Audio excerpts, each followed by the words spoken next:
Good morning. Welcome back to the Broadcast Retirement Network. I'm Jeff Snyder. This is BRN AM for Wednesday, February 10th, 2021. Here are our top stories. Congress moves forward with new retirement bills and the likelihood of passage. Well, joining me now to discuss this and a lot more is Preston Rutledge. He's founder and principal of the Rutledge Policy Group. Preston, great to see you. Thanks for joining us on the program this morning. Thank you, Jeff. It's good to see you again. Yeah, pleasure is all ours. You're one of those people that really dialed in, and I know you wanted to talk about what's going on the legislative front. As you know, we spoke to Chantel Sheeks from the U.S. Chamber of Commerce. She gave her perspective on Monday, but really interested in, you're in the weeds, working with members of Congress, I want to hear what you have to say as well. So lay it on us, my friend. Well, thank you. Appreciate that. So I think it's interesting.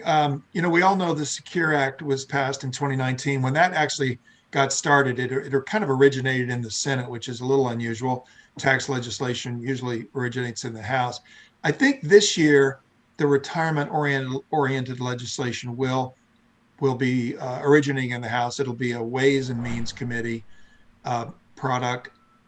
Chairman Neal of Massachusetts and Ranking Member Brady of Texas introduced the bipartisan, what people are calling Secure 2.0 in December. They haven't reintroduced it yet this year, but it had a lot of, it picked up where Secure left off and moved the ball forward more in the direction of increasing retirement security.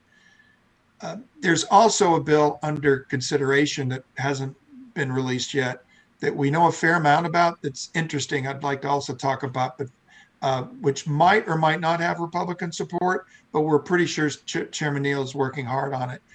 So going back to Secure 2.0, which is basically the focus, as you see this legislation going forward this year, I would kind of keep four buckets in my head. I think almost all the policies will be in the support in support of one of these four buckets for the most part.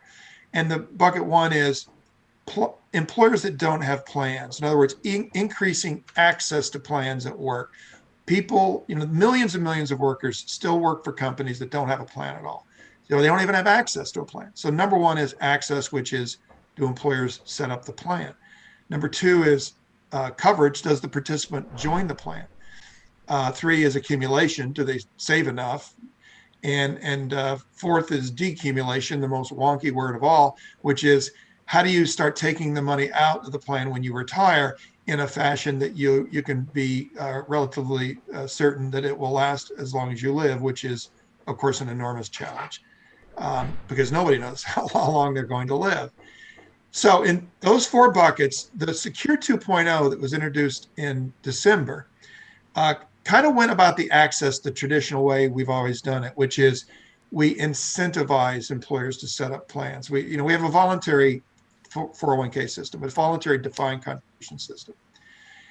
So we provide tax incentives. And there were some tax incentives that were in the Secure Act.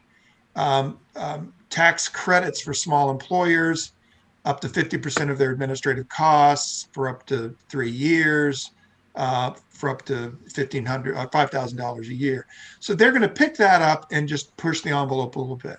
So for employers with I think it's for employers with up to 50 employees, they're going to expand it and allow the credit for 5 years, not just 3. So they expand it in that sense.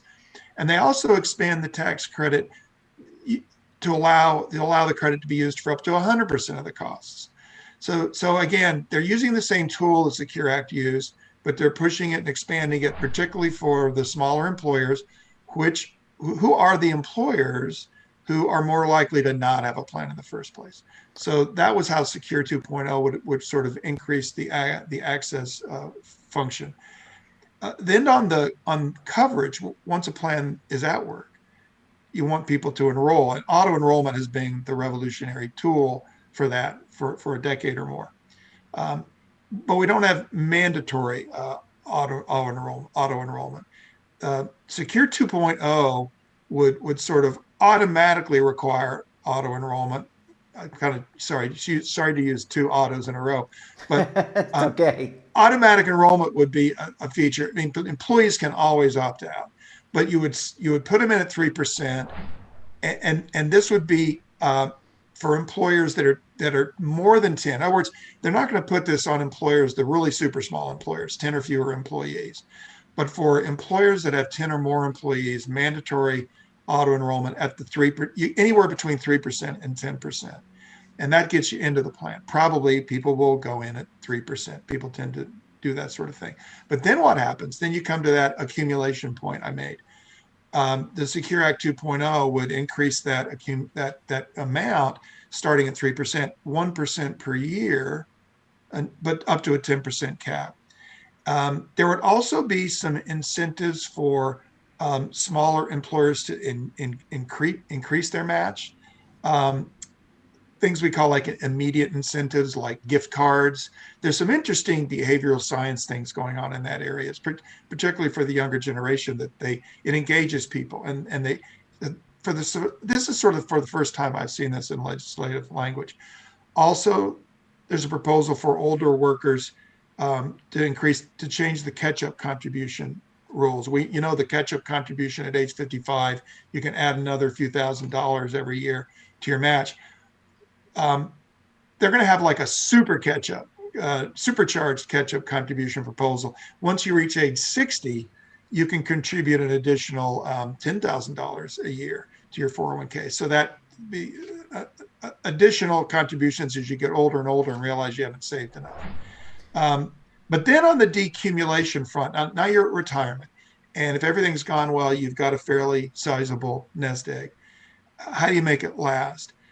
Now, Secure 2.0, I'll go back to Secure for a moment. Secure has that new proposal about lifetime income disclosure, which is all about telling people on an annual basis what their nest egg would buy them in terms of a lifetime income. And that's knowledge and information and financial education, still leaving people to make their own decisions, which we should, to whether they want to annuitize or not.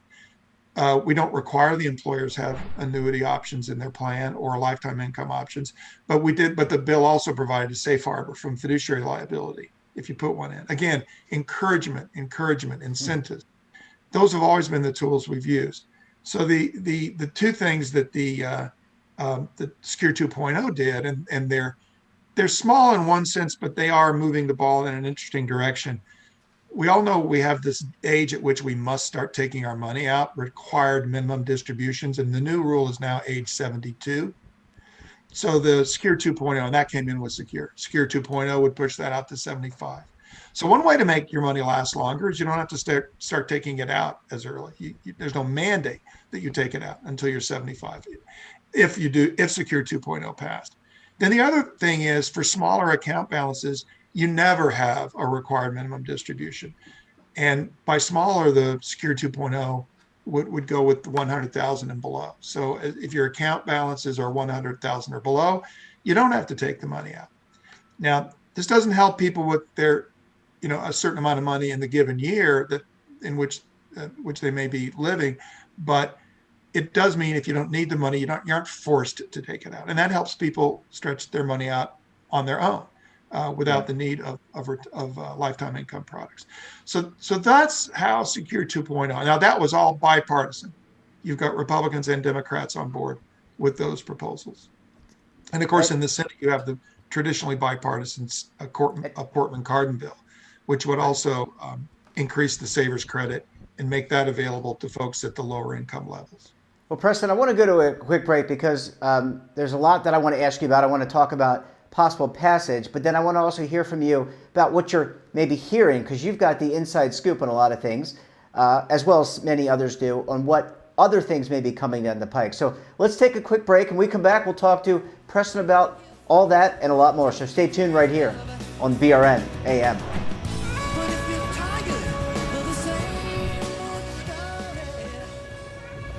Imagine a new television network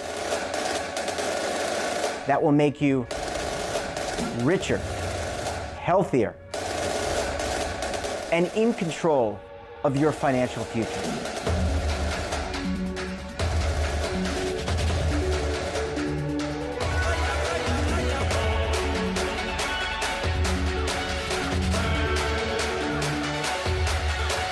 This network is for the policewoman in Nashville, Tennessee, the baker in Dubuque, Iowa, the teacher in Lexington, Kentucky. We want to make the idea of savings and retirement culturally relevant. But what do you see as a defining issue of the midterms? Especially for the smaller businesses. I mean, they are the lifeblood of the American economy.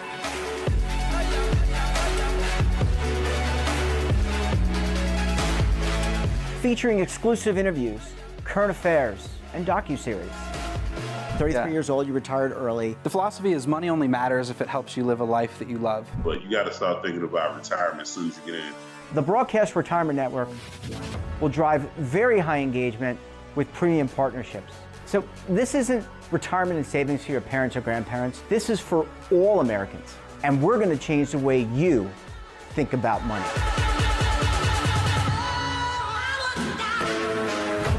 Welcome to the next frontier of retirement and savings.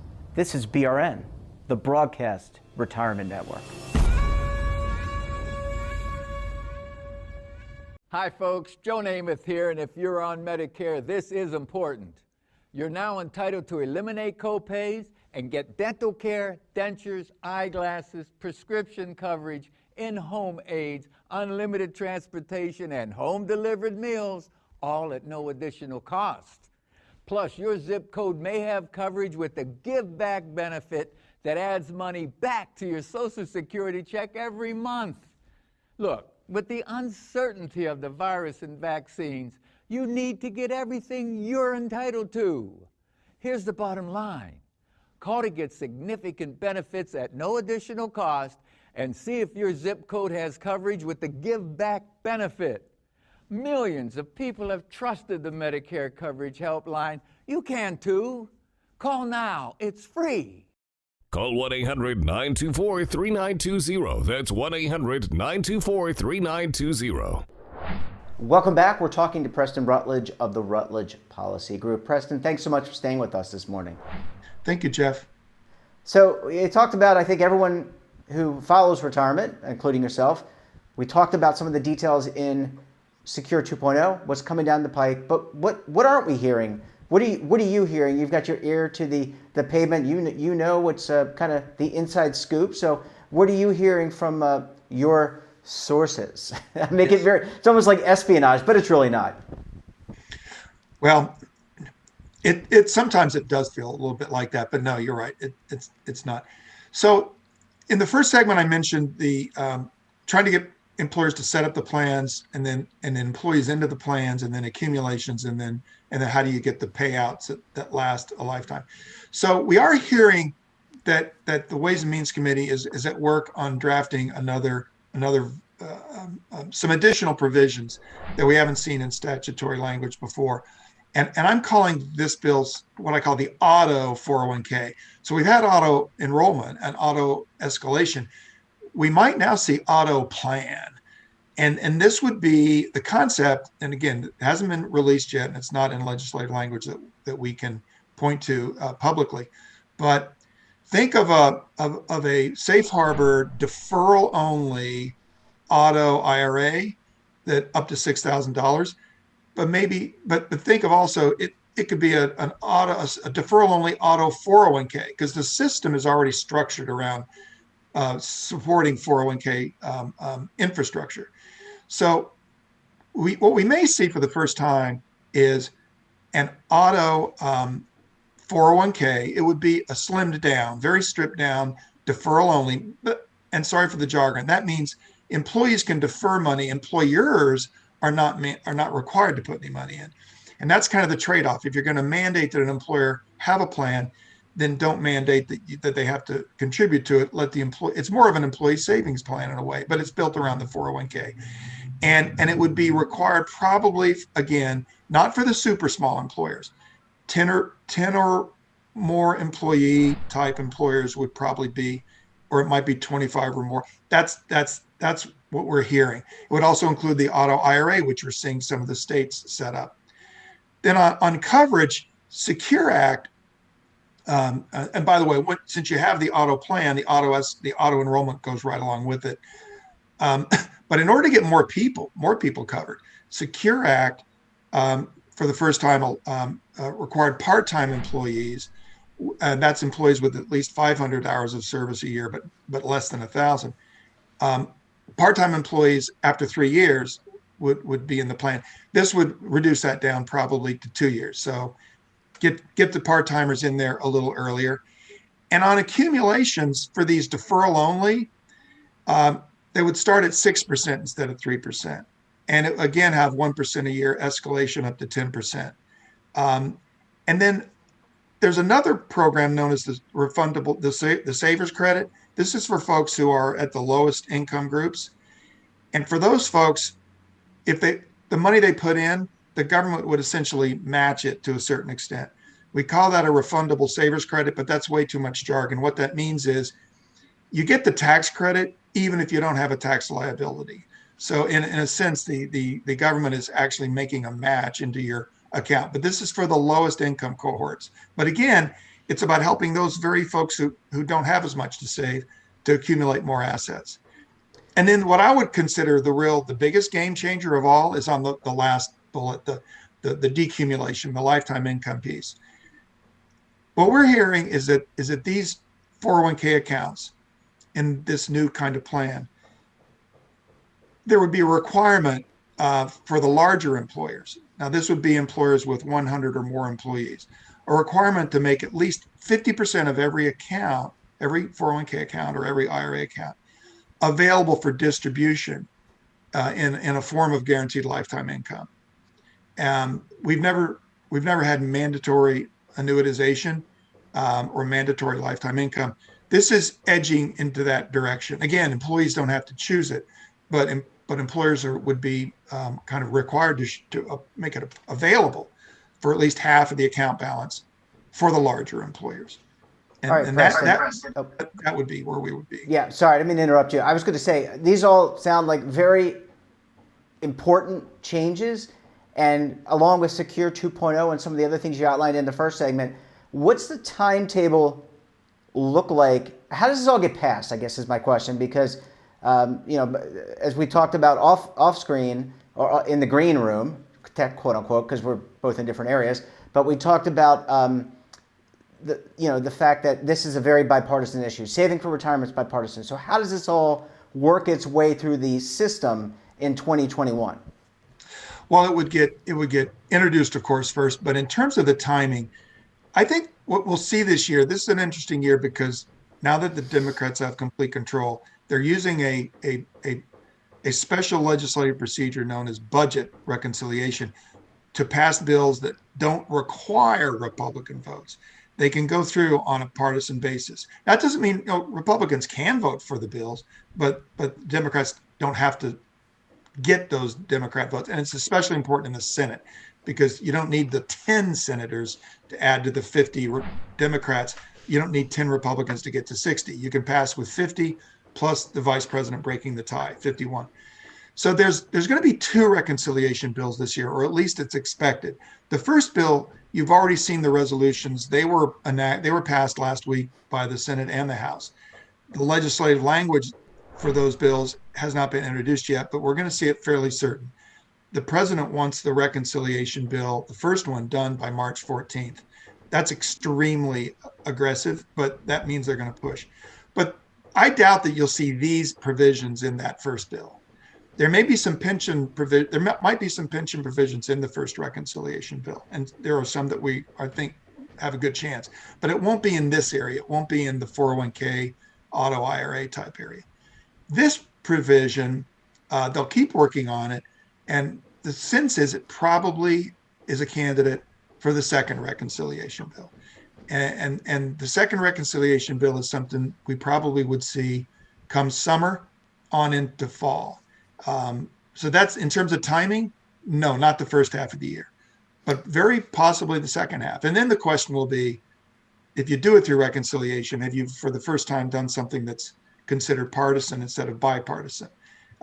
Those will be things that the legislators just have to grapple with, because as you know, and it's true, this has always been such a bipartisan area. But there's a lot of emphasis, there's a lot of desire to get people covered. and we still have a stubborn coverage gap. That said, and I'm sorry to run on so long, we still have the pooled employer plans under the Secure Act that need to roll out, and they're rolling out. We still have the association retirement plan regulation to implement. And as you've had other guests tell you, and I think I've told you in the past, COVID last year did delay everything. So this is really the year when people are now getting back. Hopefully that COVID will dissipate this year to the point people can get back to planning ahead. And 2022 could actually be a really big year for implementing and actually seeing a lot of things come online. Yeah, it's good. Look, I think these are all great ideas, and you make some good points about the spirit of bipartisanship. You know, I guess we'll have to see how it all plays out, and whether or not they pass, or whoever is in charge of Democrats in this case, if they can pass these bills and put them into place. And obviously it's going to do a lot of good, but what does that mean for the partisan rancor that we've experienced? A lot to unpack there, Preston, but I know, Preston, what I know and love about you is I know that you're going to come back and break it all down as these things evolve. Preston Rutledge, it's great to talk to you. As always, thanks so much for joining us on the program this morning, and we look forward to having you back very soon. Thanks for having me again. I appreciate it. That wraps up this episode of BRN AM. Have a topic of interest, someone you think we should talk to, then drop us a line. And don't forget, for all the information in retirement markets, technology, personal finance, so much more, all in one place, check out our daily newsletter, The Morning Pulse. So until tomorrow, I'm Jeff Snyder. Stay safe, keep on saving, and don't forget, roll with the changes.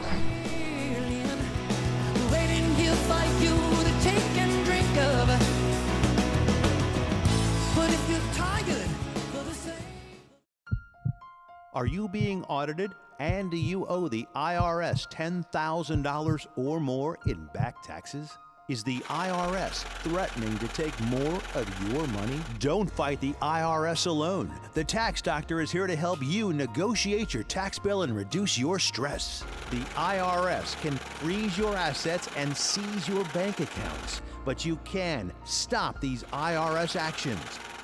The Tax Doctor will work with you using our years of experience to represent your case to help you get the best resolution under the IRS guidelines. Help is here to deal with the IRS to reduce your stress. We've handled thousands of cases, so we know what we're doing. If you owe $10,000 or more in back taxes, do not call the IRS alone. Call a Tax Doctor now for a tax emergency analysis. Call 800-224-6439.